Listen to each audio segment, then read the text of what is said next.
Essington, parti seul dans la nature sauvage des Appalaches, en septembre 2017, son frère s'attendait à ce qu'elle revienne en quelques jours seulement. Mais elle n'émergea jamais de ces montagnes ancestrales. Pendant 6 ans, les équipes de recherche ne trouvèrent rien, pas même une trace de son itinéraire prévu à travers la forêt. Puis, en 2023, un groupe d'explorateurs détecta un signal électromagnétique inexplicable, pulsant depuis les profondeurs d'une petite ouverture de grotte cachée. Une découverte choquante qui allait démêler un mystère plus déconcertant que quiconque n'aurait pu l'imaginer.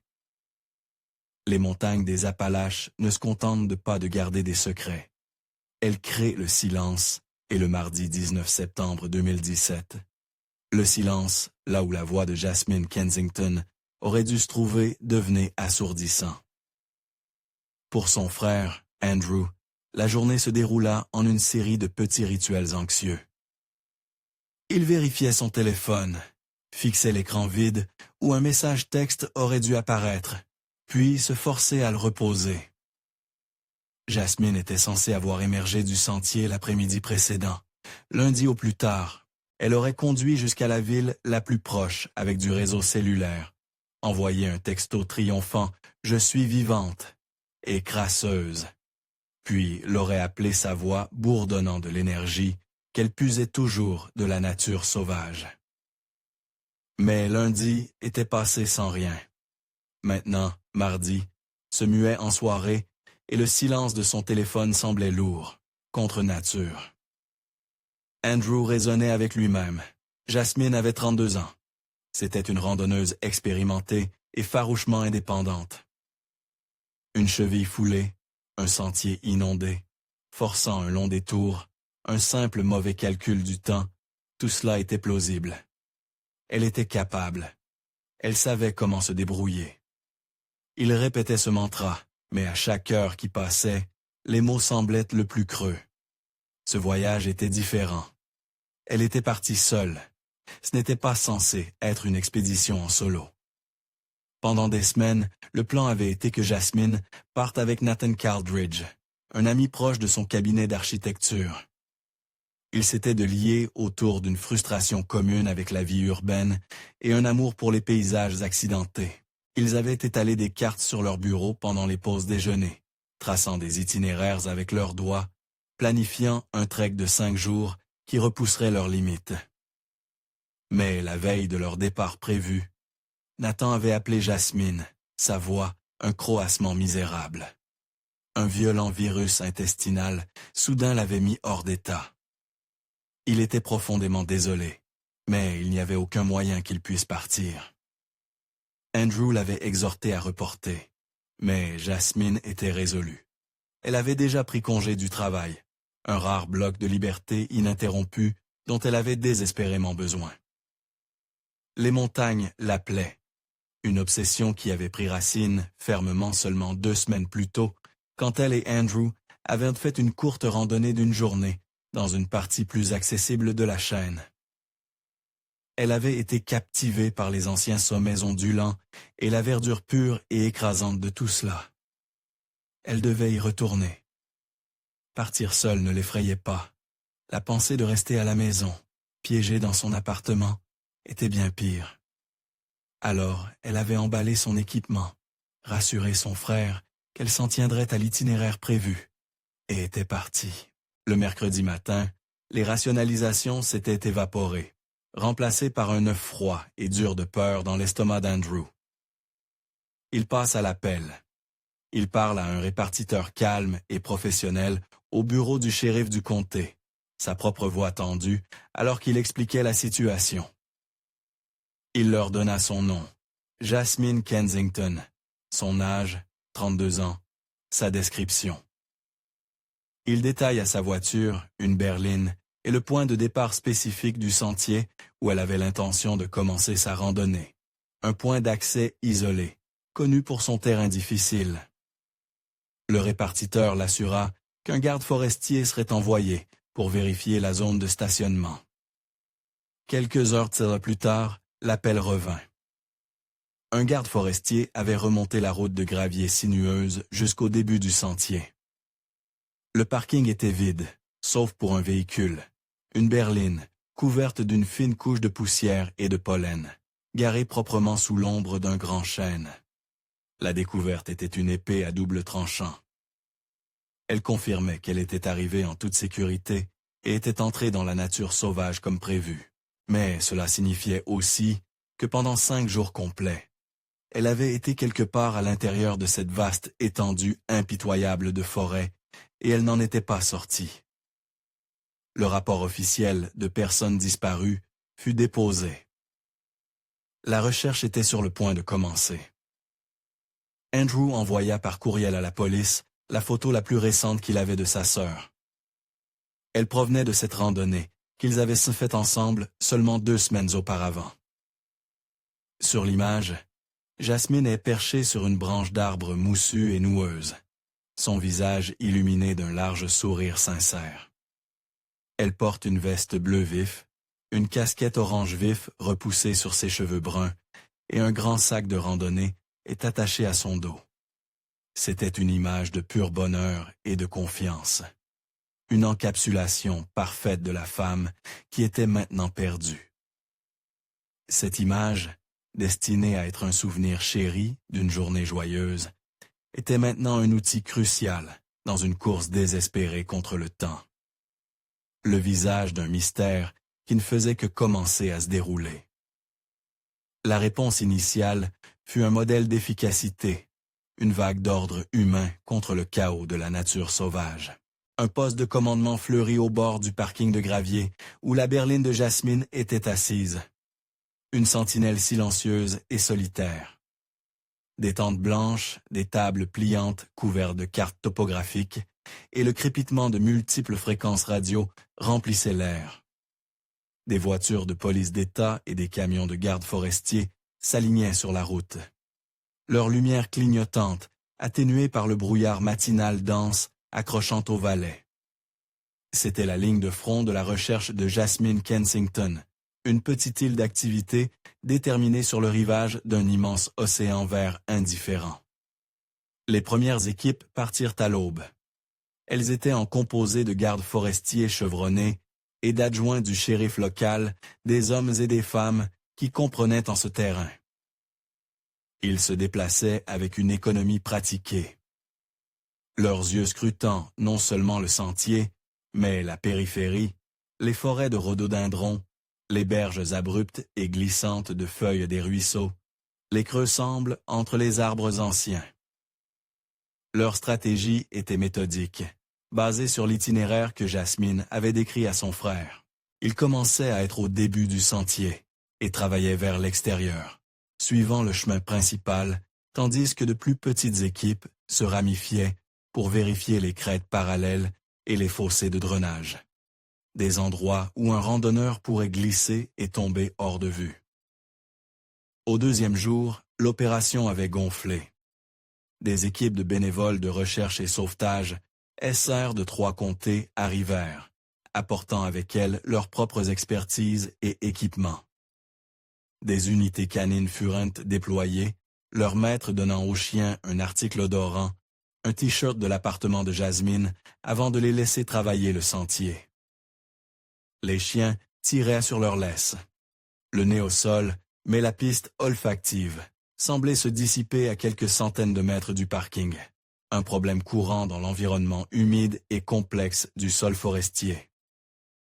D'en haut, un hélicoptère de la police d'État fendait l'air, son équipage utilisant des jumelles et des caméras thermiques pour scanner la vaste canopée ininterrompue. Mais la forêt à la fin de l'été est un plafond dense de feuilles, et d'en haut, elle ne révélait rien. L'hélicoptère aurait tout aussi bien pu chercher une seule feuille perdue parmi des millions. Andrew Kensington était une présence constante et silencieuse au poste de commandement. Il avait apporté une boîte de beignets et du café qu'il ne pouvait pas boire. Un petit geste impuissant de gratitude.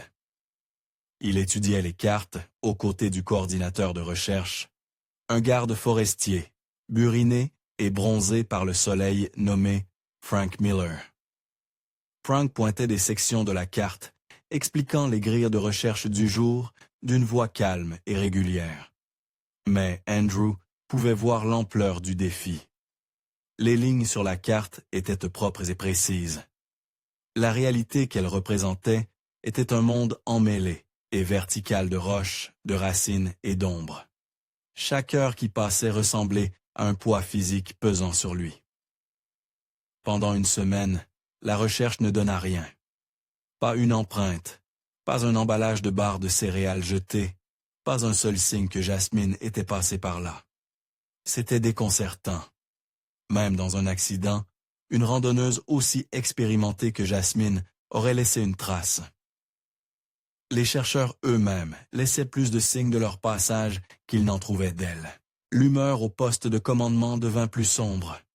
Le bourdonnement initial d'activités urgentes se transforma en une routine sombre et épuisante. Puis, le 8e jour, une lueur d'espoir. Un appel radio crépita à travers le poste de commandement clair et net. Une équipe de bénévoles, cherchant dans une zone marécageuse difficile à plusieurs kilomètres, à l'est de l'itinéraire prévu de Jasmine, avait trouvé quelque chose. La voix du chef d'équipe était tendue d'excitation. Ils avaient retrouvé un petit morceau de tissu, d'un bleu turquoise vibrant, accroché à une branche épineuse, surplombant un lit de ruisseau profond et boueux. La couleur correspondait presque parfaitement à la veste sur la photo de Jasmine. La nouvelle envoyait une décharge d'adrénaline à travers toute l'opération. Frank Miller commença immédiatement à rediriger les ressources. 2 équipes de pistage expertes furent dépêchées sur place, ainsi qu'un adjoint de la police scientifique. L'hélicoptère fut détourné pour survoler la nouvelle zone. Au poste de commandement, Andrew ressentit une vague d'optimisme désespéré. Un sentiment si aigu qu'il en était douloureux. C'était ça. Ils avaient retrouvé sa piste. L'emplacement était troublant. C'était accidenté, hors route, et suggérait qu'elle aurait pu être en difficulté sérieuse, peut-être désorientée ou fuyant quelque chose, mais c'était une piste. C'était quelque chose de tangible dans une recherche qui avait jusqu'à présent été définie par l'absence. Les équipes convergèrent vers le nouveau cadran. Le terrain était un cauchemar. Le sol était un bourbier aspirant, et le sous-bois était un mur d'épines presque impénétrable de végétation. Les progrès étaient atrocement lents. Pendant 2 jours complets, ils ratissaient en la zone, se déplaçant vers l'extérieur en cercle concentrique depuis la branche, où le tissu avait été trouvé.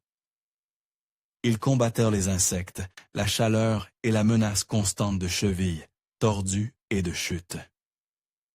L'espoir qui avait enflammé la recherche commença à vaciller sous la pression. La réponse définitive arriva tard le 2e jour. Le morceau de tissu fut rapporté au poste de commandement dans un sac à preuves. Frank Miller et un enquêteur principal l'examinèrent sous une lampe grossissante. C'était la bonne couleur, mais le matériau semblait faux. C'était un nylon moins cher et plus lourd que le matériau high-tech et léger de la veste de Jasmine. Miller, qui avait travaillé dans ces montagnes pendant 30 ans, le reconnut. Il provenait d'un ancien modèle de gilet de pêche, une marque populaire vendue dans une grande chaîne de magasins il y a 10 ans. C'était un déchet commun, un fantôme d'un voyage de pêche, oublié depuis longtemps, complètement, sans rapport avec Jasmine Kensington. La nouvelle atterrit avec la force d'un coup physique. Les 2 jours passés dans ce marécage traître avaient été une perte de temps, de ressources et, plus important encore, d'espoir. Le moral des équipes de recherche, déjà usées, s'effondra. La brève lueur d'une piste avait été éteinte, laissant l'obscurité plus profonde qu'avant. Le temps tourna. Un système de basse pression arriva de l'ouest, apportant avec lui une pluie froide et persistante qui trempa les montagnes pendant 3 jours consécutifs. Les sentiers se transformèrent en boue, les ruisseaux se gonflèrent en torrents dangereux, et un épais brouillard s'installa sur les sommets, clouant l'hélicoptère au sol indéfiniment. La recherche devenait non seulement difficile, mais dangereuse pour les chercheurs eux-mêmes. Le 14e jour, Frank Miller s'assit avec Andrew à l'une des tables pliantes. Il exposa les faits doucement, mais fermement. Ils avaient découvert plus de 100 miles squarés de certains des terrains les plus difficiles de l'État. Ils avaient enquêté sur la seule piste, qui s'était avérée fausse. Ils n'avaient retrouvé absolument aucun signe de sa sœur. Avec les conditions météorologiques qui se détérioraient et aucune nouvelle information pour les guider, l'opération de recherche officielle à grande échelle était suspendue. Ce n'était pas une fin, expliqua-t-il. L'affaire resterait ouverte. Les gardes forestiers continueraient d'être en alerte. Mais l'effort massif et coordonné était terminé. Les bénévoles emballèrent leur équipement, leurs visages gravés d'épuisement et de déception. Les tentes furent démontées. Les camions et les voitures de police s'en allèrent, laissant la berline de Jasmine seule une fois de plus dans le parking de gravier. Des recherches sporadiques et plus petites, organisées par des amis et des étrangers, déterminés continuèrent pendant quelques week-ends supplémentaires. Mais alors que septembre cédait la place à octobre, leur nombre diminua. Les feuilles commençaient à tourner, tapissant le sol forestier d'une nouvelle couche de rouge et d'or, enterrant tous les secrets qui auraient pu être laissés derrière.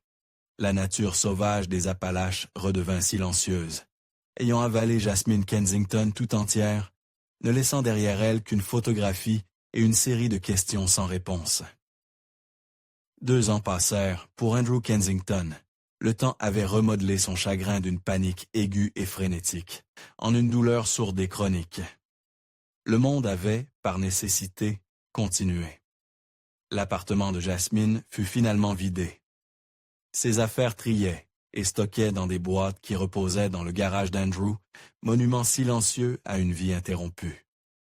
Son emploi au cabinet d'architecture avait affiché son poste et il avait été pourvu. La marche implacable en avant de la vie avait lissé le trou qu'elle avait laissé, du moins en surface. Mais pour Andrew, et pour la poignée d'enquêteurs qui gardaient elle de son dossier sur un coin de leur bureau, le silence qu'elle avait laissé derrière elle n'avait jamais vraiment disparu. C'était un bourdonnement sourd de questions non résolues, un bruit de fond constant dans leur vie. Le statut officiel de l'affaire était inactive, en attente de nouvelles informations. C'était un terme bureaucratique pour une impasse. Puis, à la fin de l'été 2019, un écho de ce silence se répercuta à travers la région des Appalaches, cette fois avec un nouveau son terrifiant. Des reportages commencent à circuler à propos d'une autre randonneuse disparue, une jeune femme qui faisait du trekking en solo dans une forêt nationale à plus de 100 miles au sud de l'endroit où Jasmine avait disparu.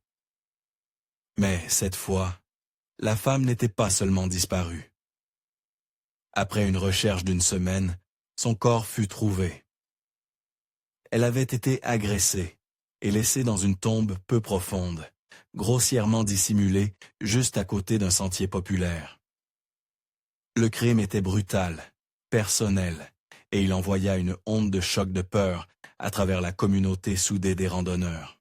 La couverture médiatique était intense, et les détails étaient à l'insinistre.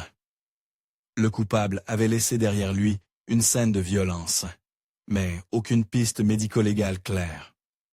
Aucun suspect ne fut jamais identifié. Pour la plupart du public, c'était un incident tragique, mais isolé. Mais dans un bureau calme et climatisé de la capitale de l'État, un détective nommé Wallace, faisant partie d'une unité régionale d'affaires non résolue, ressentit un picotement de malaise professionnel. Son travail était de chercher des modèles, de relier les points que d'autres avaient eu manqués. Le meurtre de la randonneuse solitaire était en dehors de sa juridiction directe, mais une partie de son protocole était de recouper les détails de tout crime violent majeur avec la liste des affaires non résolues de son unité. Il sortit le dossier de Jasmine Kensington. En surface, les 2 affaires étaient d'un radicalement différent. La disparition de Jasmine était un vide complet, un manque total de preuves. L'autre affaire était l'opposé. Une scène de violence horrible et tangible. Mais Wallace ne pouvait pas se défaire des similitudes fondamentales. Une randonneuse solitaire, expérimentée et confiante, ciblée dans la sécurité apparente de la nature sauvage. Le prédateur dans la nouvelle affaire avait été audacieux. Était-il possible qu'il ait frappé auparavant, peut-être avec une méthode différente? La disparition de Jasmine aurait-elle pu être une première tentative où le tueur avait mieux réussi à dissimuler son crime, ne laissant aucun corps et aucune scène à analyser? La théorie était un coup de dé, un fil ténu, tendu sur 100 miles et 2 ans. Mais c'était le premier nouveau fil de toutes sortes dans l'affaire Kensington depuis l'arrêt de la recherche. Le dossier fut officiellement réactivé. Le détective Wallace et son partenaire se rendirent d'abord pour rencontrer Andrew Kensington. Ils s'assirent dans son salon. La vieille photo d'une Jasmine souriante sur la cheminée semblant les regarder. Ils expliquèrent le nouveau contexte, la possibilité sinistre qu'ils ne cherchaient de plus une randonneuse qui avait succombé aux éléments, mais une femme qui aurait pu rencontrer un prédateur. Andrew écouta dans un silence stoïque, le visage pâle. L'idée était un nouvel enfer, remplaçant l'agonie ambiguë de ne pas savoir par un scénario spécifique et horrifiant. Leur prochain arrêt fut de voir Nathan Caldridge. Ils le rencontrèrent dans un café, un terrain neutre, 2 ans, l'avait de changer. La confiance décontractée qu'il avait partagée avec Jasmine était partie, remplacée par un comportement plus réservé et hanté. Il avait depuis quitté le cabinet d'architecture, expliquant que les rappels quotidiens étaient trop difficiles. Quand les détectives exposèrent la nouvelle théorie, la réaction de Nathan fut viscérale. Il fixa sa tasse de café, ses mains tremblant légèrement. La pensée que Jasmine aurait pu être assassinée et qu'il était censé être là avec elle semblait s'abattre sur lui avec un poids physique. Wallace l'observa attentivement. Il demanda à Nathan de les guider à nouveau à travers la chronologie, spécifiquement les 48 heures avant le départ de Jasmine. Nathan raconta le dîner qu'ils avaient tué leur excitation pour le voyage. Il décrivit ensuite la maladie qui l'avait frappé au milieu de la nuit, un accès violent et débilitant de ce qu'il supposait être une intoxication alimentaire. Il avait été malade pendant toute la journée suivante, à peine capable de quitter sa salle de bain. Il leur dit qu'il était allé dans une clinique de soins d'urgence ce matin-là, désespéré pour un soulagement. C'était un détail qu'il avait mentionné en 2017, mais il avait été de peu d'importance alors. Maintenant, c'était critique. « Vous souvenez-vous de quelle clinique ?» demanda Wallace, son ton désinvolte. Nathan la nomma sans hésitation. « Seriez-vous prêt à signer une autorisation pour que nous obtenions ces dossiers ?» « Bien sûr, » dit Nathan levant les yeux, ses yeux rencontrant ceux du détective. « Tout ce qui aide. Est-ce que vous pensez-vous vraiment que c'est ce qui lui est arrivé ?» Les détectives le quittèrent avec des assurances non engageantes. Le lendemain, ils avaient les dossiers de la clinique de soins d'urgence. Ils étaient horodatés et détaillés. Nathan Caldridge s'était enregistré à 10h15, le jour où Jasmine était partie pour son voyage. Les notes du médecin traitant décrivaient des symptômes de gastro-entérite aiguë, intoxication alimentaire, et documentaient qu'il avait reçu des fluides intraveneux pour déshydratation. Il avait payé sa quote-part avec une carte de crédit. Son alibi était en béton. La piste, comme le morceau de tissu bleu 2 ans auparavant, se dissolut dans le néant. Nathan Caldridge n'était pas un suspect, mais l'exercice n'avait pas été une perte. L'enquête sur la disparition de Jasmine Kensington avait fondamentalement et irrévocablement changé. La théorie principale n'était plus un accident tragique. Dans l'esprit de l'unité des affaires non résolues, il chassait maintenant un fantôme, qui aurait pu être la victime d'un monstre. La vaste nature sauvage silencieuse ne semblait plus vide. Elle semblait cacher quelque chose de bien plus sinistre, qu'une simple chute tragique. Le dossier sur Jasmine Kensington redevint silencieux, mais la nature de ce silence avait changé. Il se trouvait maintenant dans la catégorie « suspicion de méfait », un changement subtil mais significatif dans sa classification. Pendant 4 autres années, il accumula de la poussière numérique. Le monde tourna, la technologie évolua, et le souvenir de la randonneuse disparue de 2017 s'étompa davantage en arrière-plan. Une histoire de fantômes chuchotée parmi les vétérans du Sentier des Appalaches. Puis, un samedi frais d'octobre 2023, 6 ans après la disparition de Jasmine, un groupe de 3 hommes se frayait un chemin à travers une section des montagnes des Appalaches, rarement touchée par les pieds humains. Ils n'étaient pas des randonneurs au sens traditionnel.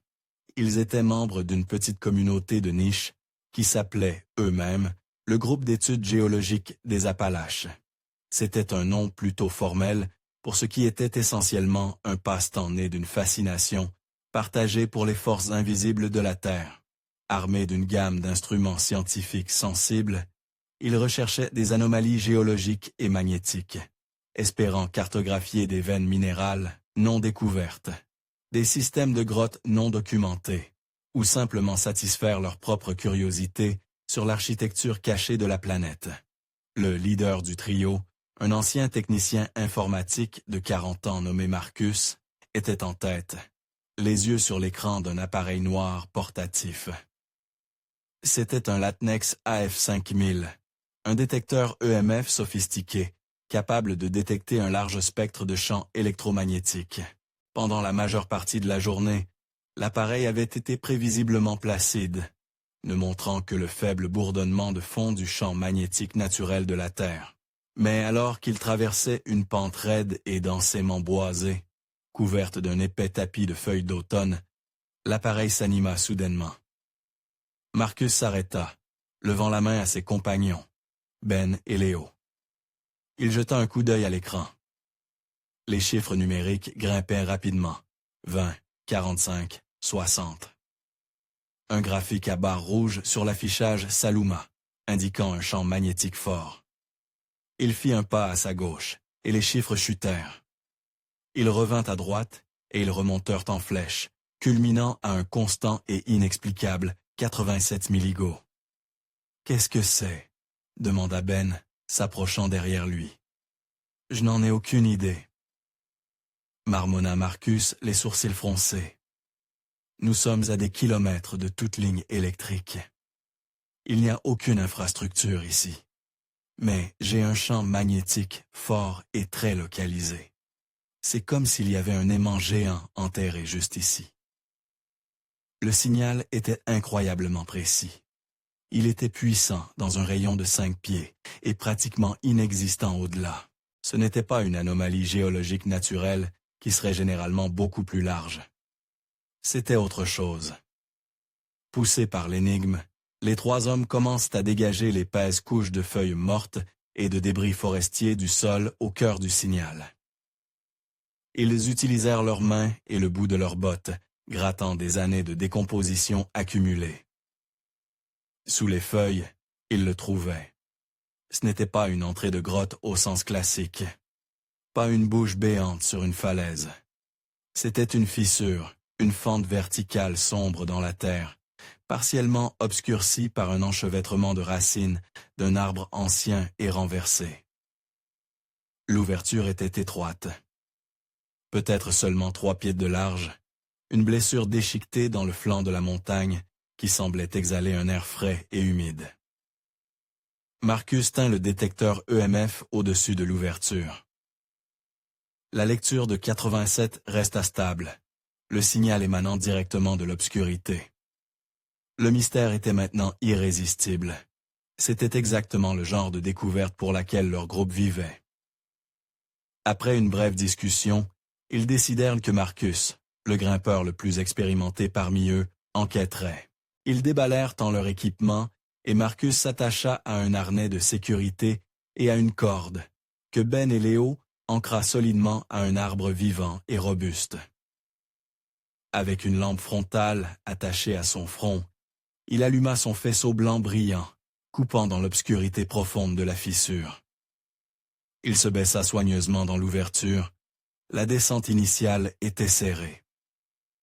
La roche froide est humide contre sa veste. Après environ 10 pieds, la fissure s'élargit soudainement de façon spectaculaire.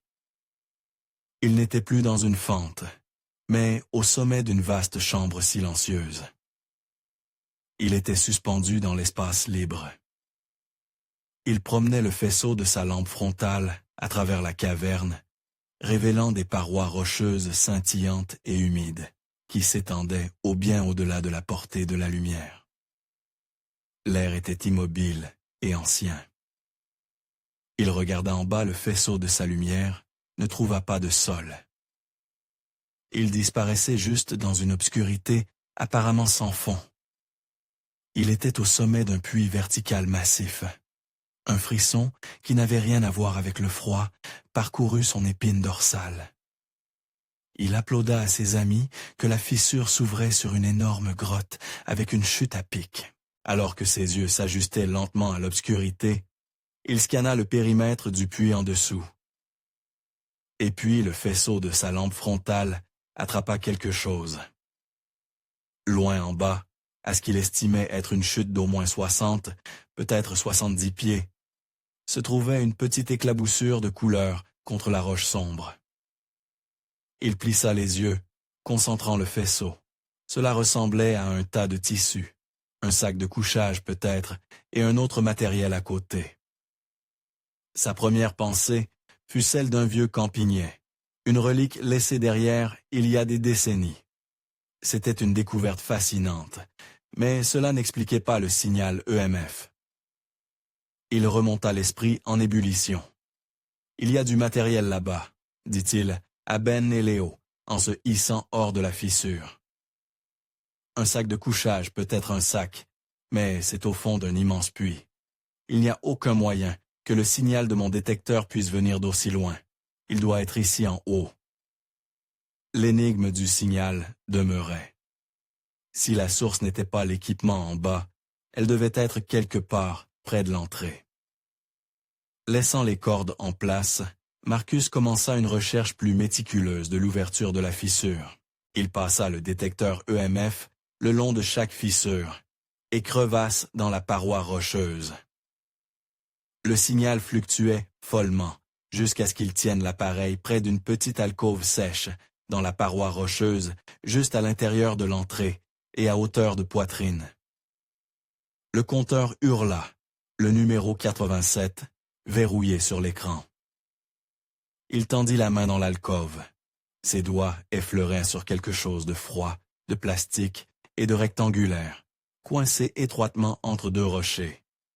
Il le dégagia et le sortit à la lumière du jour. C'était une petite radio bidirectionnelle personnelle, un talkie-walkie. Il était usé et sale, mais intact. Les trois hommes restèrent là silencieux, regardant de la radio à la fissure sombre, puis de nouveau à la radio.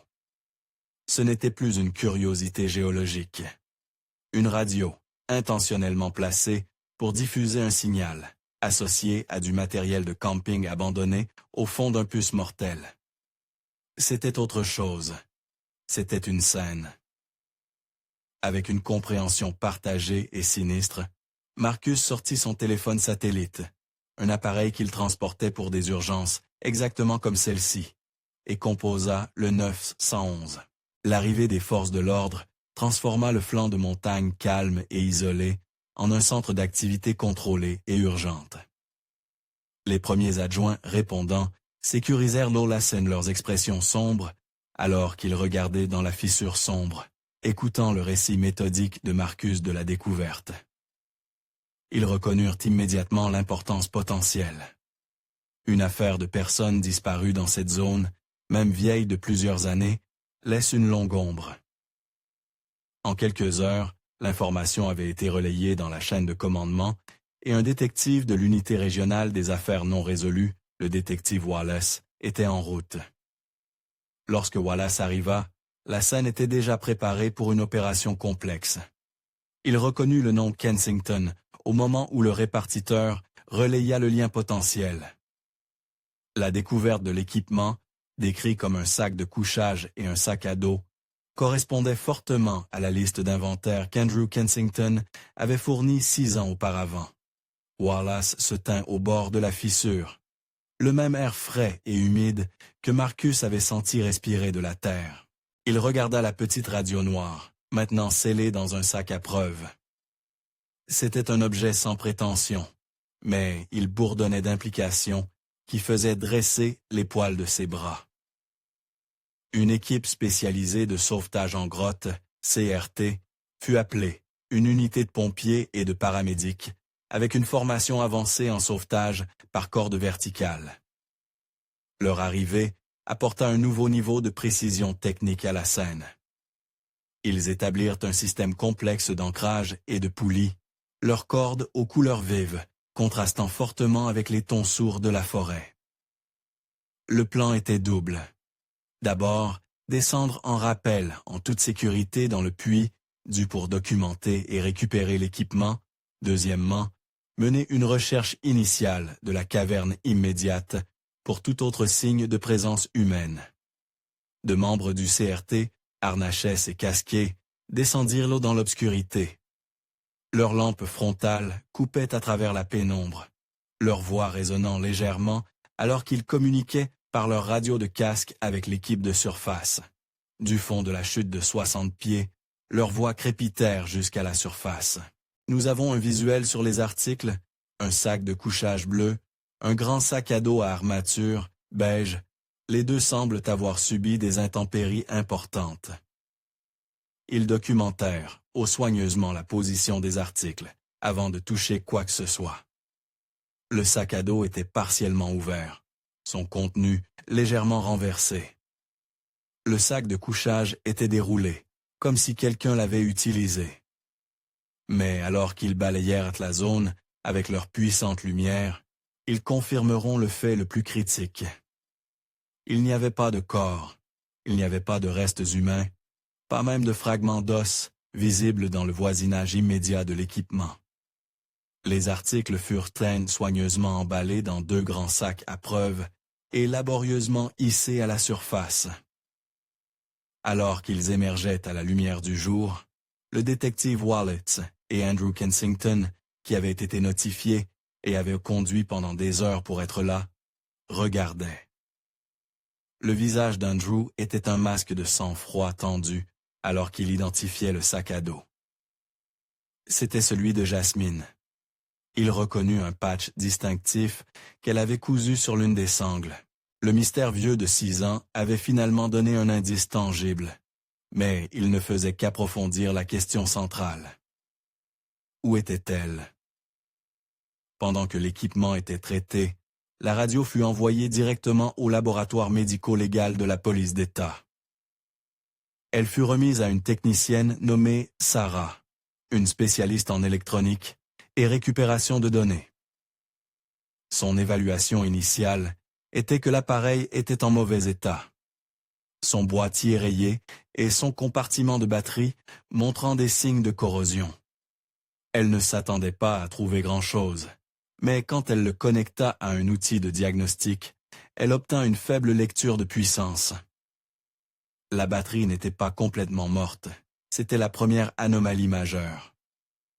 Une batterie alcaline standard, laissée dans un appareil pendant 6 ans, aurait été inerte. Sarah démonta soigneusement la radio. La découverte qu'elle fit ensuite allait briser toutes les théories existantes sur l'affaire.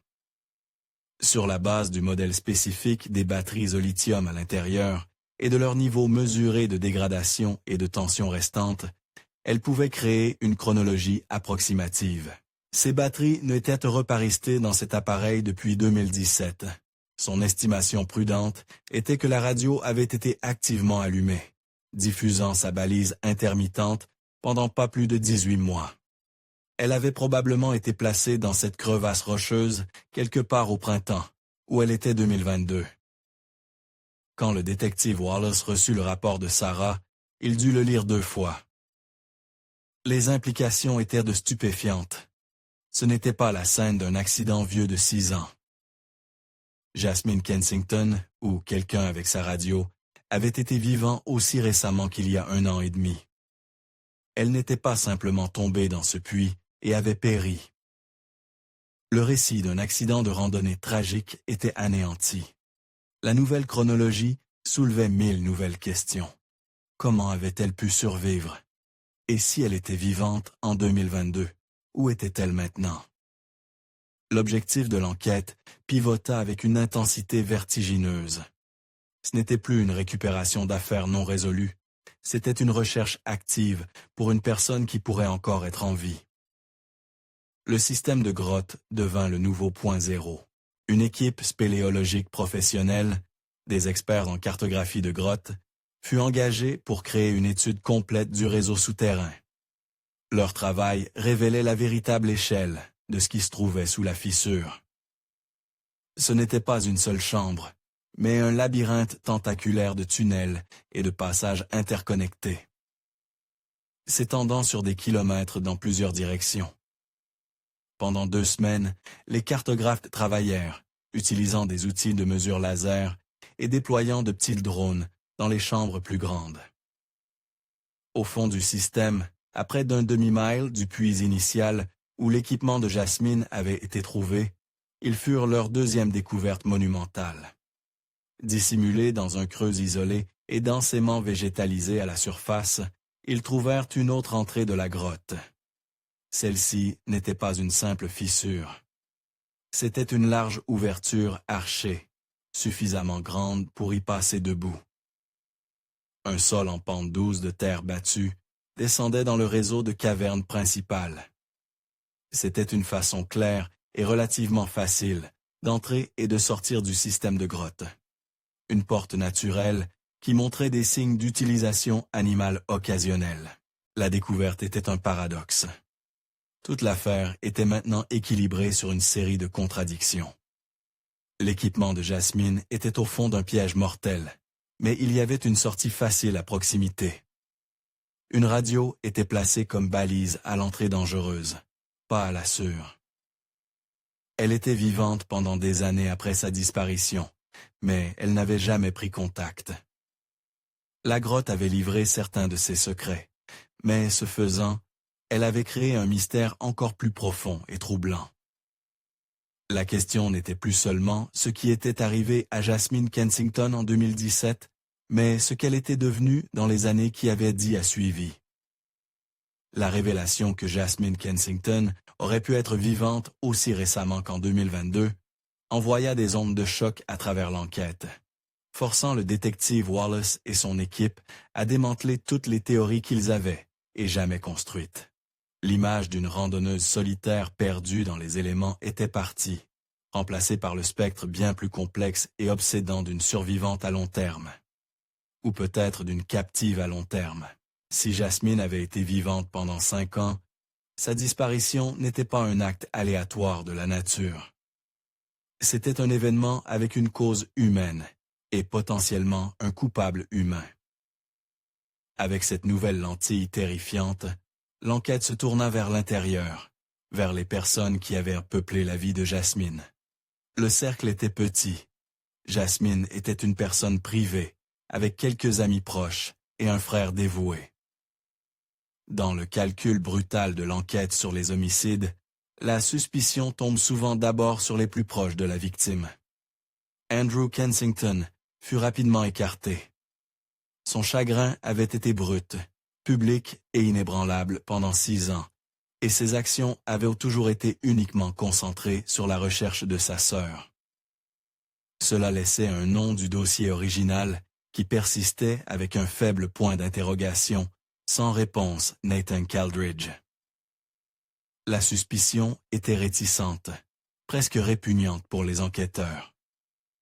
Nathan avait été blanchi en 2019, son alibi apparemment solide. Mais les circonstances avaient changé si radicalement que chaque pièce du puzzle devait être réexaminée. La nouvelle chronologie, Jasmine vivante, jusqu'en 2022, ouvrait des possibilités qui n'existaient pas auparavant. La théorie était sombre et alambiquée. Nathan aurait-il pu être impliqué, non pas dans sa disparition initiale, mais dans sa captivité continue? Son alibi, pour le jour où elle a disparu, aurait-il pu être une diversion intelligente, masquant un plan plus sinistre à long terme? Cela semblait estiré par les cheveux, comme quelque chose d'un scénario de film. Mais le travail de Wallace était de suivre chaque possibilité jusqu'à sa conclusion logique, et parfois illogique. Il assignait un détective junior pour mener une vérification approfondie des antécédents financiers de Nathan Caldridge, à la recherche de tout ce qui sortait de l'ordinaire, de tout revenu inexpliqué, de tout comportement inhabituel dans les années depuis la disparition de Jasmine. Pendant des semaines, le détective passa au crible des dossiers numériques, des relevés bancaires et des rapports de crédit. La plupart de la vie de Nathan était banale. Il avait changé d'emploi, déménagé d'appartement une fois et vécu une vie tranquille et solitaire. Mais ensuite, le détective le trouva. Dans les mois précédents, la disparition de Jasmine en 2017, Nathan Caldridge avait eu de sérieux problèmes financiers. Les relevés de cartes de crédit montraient des dizaines d'avances de fonds pris au guichet automatique de Casino. Les dossiers bancaires révélaient une série de retraits importants et inexpliqués, et un modèle de dépôt qui ne correspondait pas à son salaire. Il était poursuivi par au moins 2 agences de recouvrement. Nathan Caldridge luttait contre une dette de jeu importante. Soudainement, un motif potentiel, aussi sinistre soit-il, se matérialisa. Ce n'était pas propre ou simple, mais c'était là. Les enquêteurs commençaient à élaborer un scénario, et si Nathan, désespéré pour de l'argent, avait concocté un plan impliquant Jasmine. Peut-être y avait-il une police d'assurance vie qu'il ne connaissait d'appât qu'un ou un autre gain financier anticipé. Et si l'histoire de l'intoxication alimentaire était un mensonge, un alibi soigneusement construit pour s'éloigner de la chronologie immédiate de sa disparition pendant qu'il l'orchestrait de loin, la théorie avait des failles. Elle était élaborée et nécessitait un niveau de ruse psychopathique qui ne semblait pas correspondre à l'homme qu'ils avaient interrogé. Mais la dette était un fait concret, un puissant motivateur pour des actes désespérés. Wallace savait qu'il devait le confronter. La deuxième entrevue avec Nathan Caldridge fut radicalement différente de la première. Elle n'eut pas lieu dans un café. Cette fois, c'était dans une petite pièce grise, et sans caractéristiques, sans au département du shérif du comté. 2 détectives, Wallace et un partenaire plus jeune et plus imposant, étaient assis de l'autre côté d'une table métallique face à lui. Nathan avait l'air déconcerté. Sa coopération initiale se transformant en confusion et en peur alors que le ton de l'interrogatoire changeait. Wallace exposa les nouvelles preuves, la radio, la nouvelle chronologie, le fait que Jasmine avait été vivante pendant des années. Le choc de Nathan semblait authentique. Mais ensuite, Wallace glissa un dossier sur la table. Il contenait des copies des relevés bancaires de Nathan de 2017. « Nous savons que vous étiez dans beaucoup d'ennuis à l'époque, Nathan, » dit Wallace, sa voix égale. « Dette de jeu, collecteur qui appelle. Vous étiez désespéré. » Nathan fixa les papiers, son visage rougissant. « Ça n'a rien à voir avec ça, » bégaya-t-il. « C'était il y a longtemps, j'avais un problème, je l'ai réglé. » « Comment l'avez-vous réglé ?»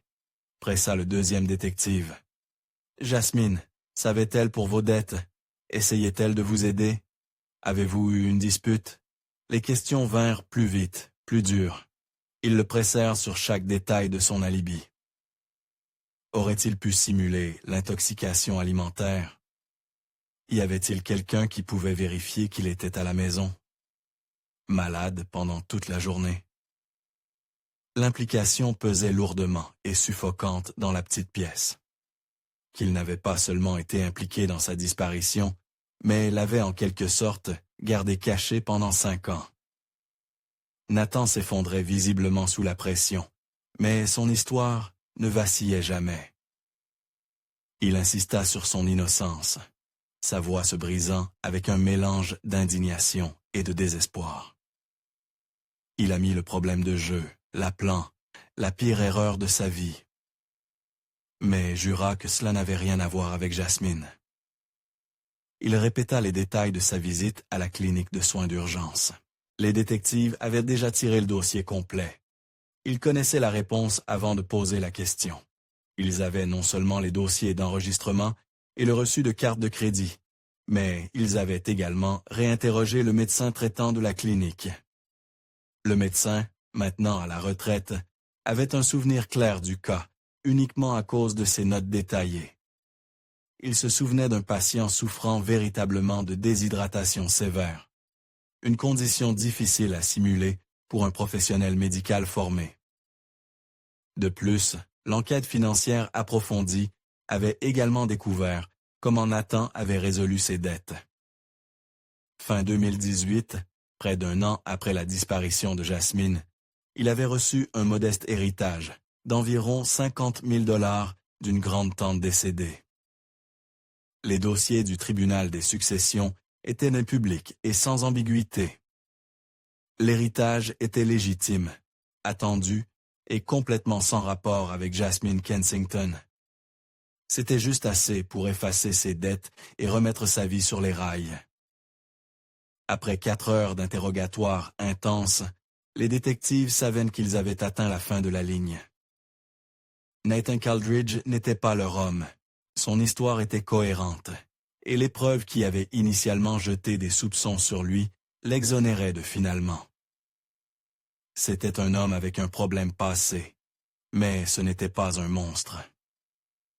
Alors que Nathan quittait le poste, l'air secoué et diminué, le détective Wallace ressentit une vague familière de frustration. Ils avaient poursuivi leur piste la plus forte et la plus logique, jusqu'à sa conclusion définitive, et elle ne les avait menés nulle part. La théorie sinistre d'un enlèvement planifié méticuleusement à long terme se dissolvait, les ramenant à leur point de départ. Ils avaient été une grotte, une radio et un fantôme qui avaient apparemment survécu pendant 5 ans pour disparaître à nouveau. L'élément humain les avait laissés tomber. La seule chose qui restait à interroger était la grotte elle-même. Avec toutes les pistes humaines épuisées et Nathan Caldridge définitivement blanchi, l'enquête se tourna vers le témoin froid et silencieux au cœur du mystère, la grotte. La recherche initiale par l'équipe de sauvetage en grotte s'était concentrée sur la recherche de Jasmine ou de ses restes. Maintenant, le détective Wallace ordonna un deuxième balayage médico-légal beaucoup plus méticuleux. Cette fois, l'objectif n'était pas seulement de trouver une personne, mais de trouver l'histoire d'une vie. Il voulait savoir comment quelqu'un aurait pu survivre dans ce monde souterrain. Une équipe de spécialistes médico-légaux, habitués à passer au peigne fin des maisons et des scènes de crime, fut associée aux experts spéléologiques.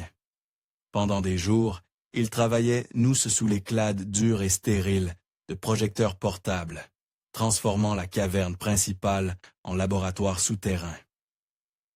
Ils se déplaçaient avec une lenteur minutieuse, quadrillant des sections du sol de la grotte, tamisant la poussière et le sol, qui étaient restés intacts pendant des siècles. La première découverte significative vint de la zone près de l'entrée no facile, la large ouverture archée qui menait au monde. Nichés dans une alcôve sèche, partiellement protégés des courants d'air de la caverne principale, ils trouvèrent un petit foyer de fortune.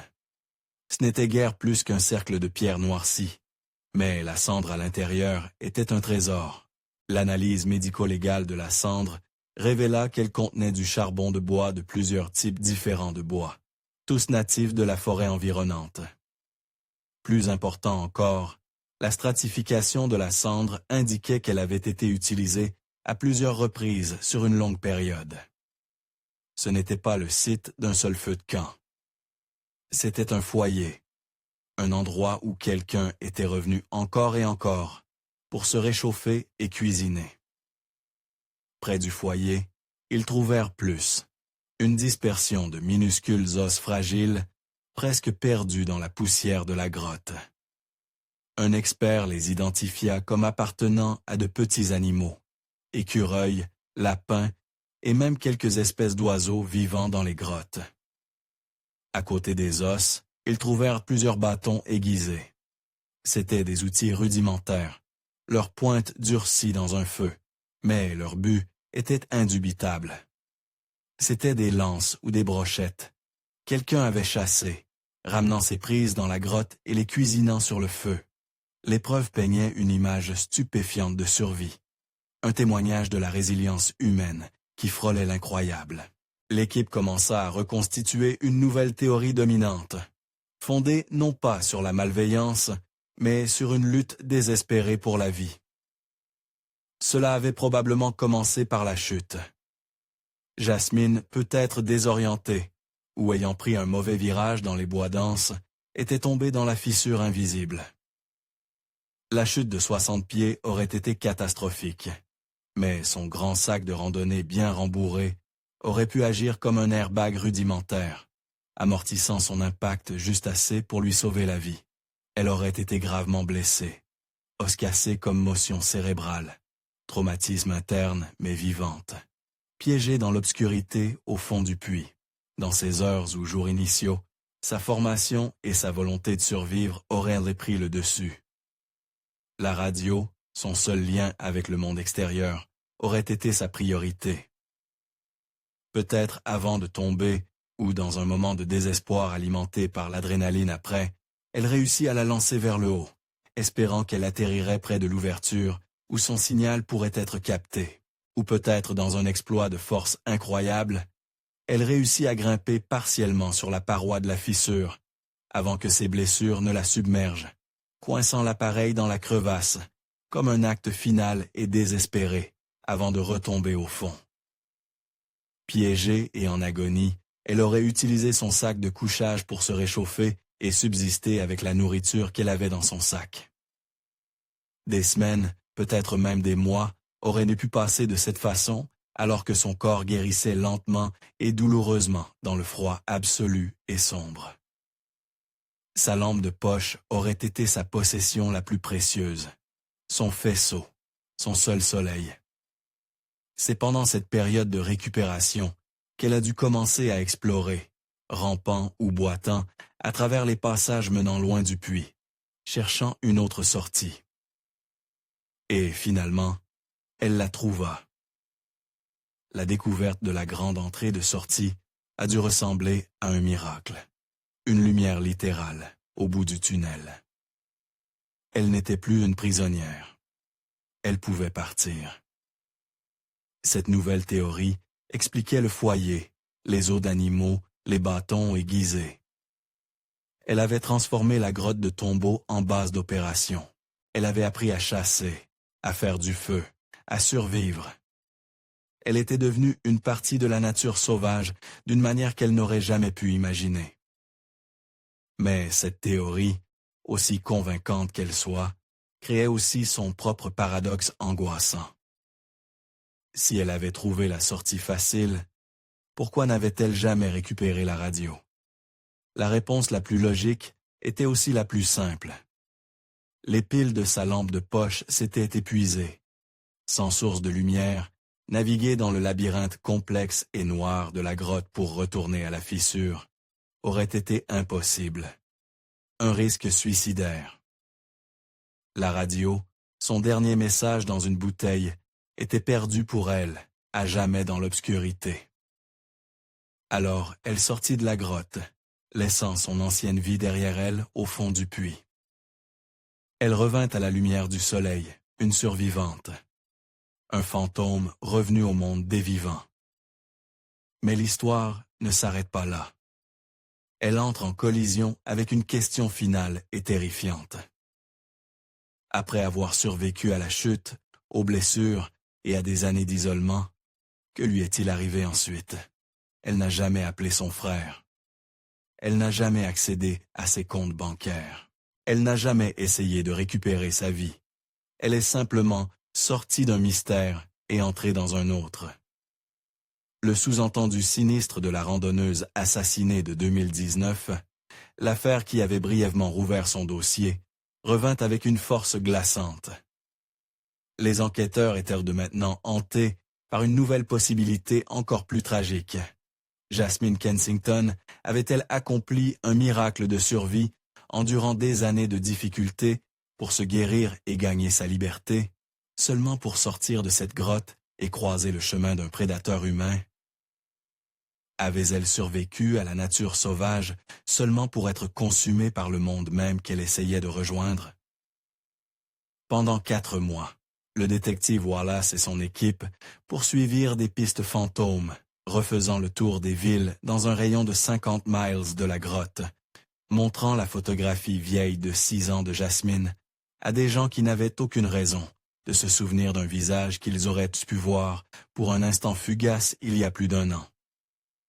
La piste était aussi froide qu'elle ne l'avait jamais été. Il semblait que le dernier chapitre de l'histoire de Jasmine Kensington était destiné à rester non écrit. La percée, quand elle vint, ne fut pas le résultat du travail de la police, mais du pur hasard. Début février 2024, un homme local nommé George Petrie faisait ses rondes annuelles pour récupérer les cartes mémoire d'une série de caméras de surveillance qu'il maintenait sur une grande parcelle de terrain boisé privé. Il était chasseur, mais il était aussi naturaliste, et ses caméras étaient son moyen de surveiller silencieusement les mouvements des cerfs, des ours et autres animaux sauvages qui partageaient en sa terre. Une de ces lignes de caméras était particulièrement éloignée, installée le long d'un vieux chemin forestier envahi par la végétation qui était lentement récupérée par la forêt. Il vérifiait rarement ses caméras, laissant parfois passer une année entière entre les visites.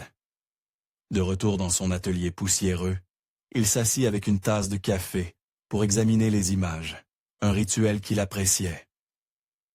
Il cliqua à travers des milliers d'images et de courts clips vidéo.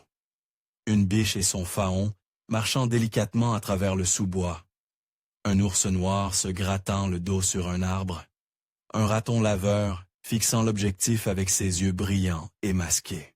C'était principalement de la routine. Il était sur le point de changer la carte de la dernière caméra quand il fit une pause sur un clip des profondeurs de l'archive. L'euro d'attache dans le coin des images granuleuses et infrarouges indiquait 14 août 2022, 4h52. Le clip ne durait que 15 secondes. Il montrait une silhouette marchant au centre du vieux chemin forestier. Ce n'était pas un animal. C'était une personne se déplaçant avec une démarche fatiguée, mais régulière et déterminée. La silhouette était décharnée, ses vêtements en lambeaux et sombres dans les niveaux de gris, des images de vision nocturne. Ses cheveux étaient longs et emmêlés. Mais alors que la personne passait directement devant la caméra, elle tourna légèrement la tête, comme si elle réagissait au faible clic du capteur infrarouge s'activant. Pendant quelques images claires, la caméra captura son profil. La structure faciale, les pommettes hautes, la mâchoire définie, étaient indubitables. Malgré les épreuves gravées sur ses traits, c'était Jasmine Kensington. George Petrie fixe à l'écran son café oublié. Il avait suivi les nouvelles de la découverte de la grotte des mois plus tôt. Tout le monde dans la région l'avait fait. Il connaissait ce visage. Il regarda le clip à nouveau, puis une 3e fois. La femme dans la vidéo était vivante. Elle était debout, et elle marchait avec détermination. Il appela immédiatement le département du shérif. Le détective Wallace visionna les images avec un sentiment de crainte et d'effroi profond. C'était la preuve qu'il avait théorisée, mais qu'il ne s'attendait jamais vraiment à trouver. Cela confirmait tout. Jasmine avait survécu à la grotte. Elle était sortie. La date sur les images, août 2022, correspondait parfaitement à la chronologie médico-légale de la durée de vie de la batterie de la radio. C'était le fantôme capturé sur film. C'était la fin de sa piste dans la nature sauvage. L'emplacement de la caméra de surveillance fournissait la dernière pièce cruciale du puzzle géographique. Elle était positionnée sur un chemin à près de 20 miles de la sortie facile de la grotte. Un voyage de 20 miles à travers des bois denses pour une personne dans son état aurait été un exploit épique d'endurance. Plus important encore, le vieux chemin forestier, comme Wallace le découvrit sur les cartes, finissait par croiser une autoroute d'étape avait à seulement 5 miles plus loin de l'emplacement de la caméra. Jasmine marchait vers la civilisation. Elle était à 5 miles d'une route, où une seule voiture passante aurait pu être son salut. Mais la piste s'arrêtait là. Un appel public massif et renouvelé fut lancé, cette fois avec l'image granuleuse et obsédante de la caméra de surveillance. Des dépliants furent affichés dans les relais routiers et les restaurants le long de ce tronçon d'autoroute. Les enquêteurs interrogèrent chaque résident et propriétaire d'entreprise dans un rayon de 10 miles. Mais personne ne se souvenait d'avoir vu d'elle. Aucun camionneur ne se rappelait d'une femme seule, marchant sur l'accotement de la route aux premières heures du matin. Personne n'a signalé avoir pris une autostoppeuse. Les images de la caméra de surveillance étaient la dernière preuve connue de l'existence de Jasmine Kensington. L'affaire reste suspendue dans une agonie de possibilités. La théorie la plus optimiste et la moins probable est qu'elle a été ramassée et pour ses propres raisons, a choisi de disparaître dans une nouvelle vie, laissant son passé derrière elle. Mais les enquêteurs trouvent cela difficile à croire. Une femme qui s'était battue si fort pour survivre n'abandonnerait pas si facilement le frère qu'elle aimait. La théorie la plus répandue et bien plus sombre est celle qui a hanté l'affaire depuis le début. Que Jasmine Kensington a survécu à la chute, a enduré l'obscurité et a marché 25 miles pour retourner au monde, seulement pour rencontrer le seul prédateur plus dangereux que tous ceux de la nature sauvage. Son histoire se termine sur l'accotement d'une autoroute solitaire. Un dernier silence terrible que les montagnes ne peuvent de plus être blâmées de garder.